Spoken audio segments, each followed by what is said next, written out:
Good morning. Today would be nice to talk about toll-like receptors and what are the toll-like receptors. It should be adding S here, but it's okay. So I've made up some questions for you here, like what's the origin of the name? Like where did they came from? So we know that the toll-like receptors, they were named after toll, which is a gene, and it was discovered in fruit flies in the 1980s, and it's very essential for embryonic development and immunity. So the discovery led to a groundwork for understanding the toll-like receptors in mammals. The second question is, what are toll-like receptors? So what do they do? So the toll-like receptors are a class of proteins that are important for the innate immune system, and they defend against every kind of infection.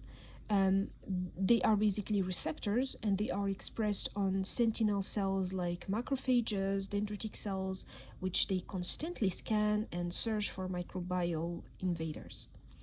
The third question is, how do the toll-like receptors work? So they have like a specific mechanism because they recognize the pathogen-associated molecular patterns known as PAMs. And for example, the toll-like receptor 4 is very famous. It detects bacterial lipopolysaccharides, LPS. The toll-like receptor 5 senses bacterial flagellin. Toll-like receptor 9 identifies an methylated CGP-DNA.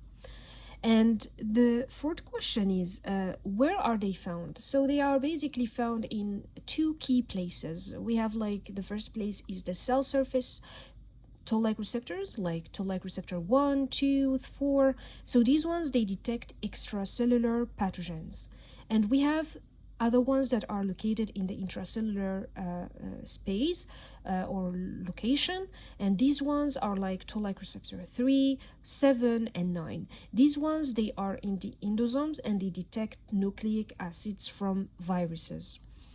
The last question is that why they are important. Like, for example, you keep reading and you find like toll-like receptors. So basically they are very critical because they connect the innate immune system and the adaptive immune system. In the innate immune system, these toll-like receptors, they detect the pathogen and they signal the production of inflammatory molecules like cytokines. In the contrast, in the adaptive immune system, they enhance antigen presentation to T cells by helping the body to create a targeted long-term immune response.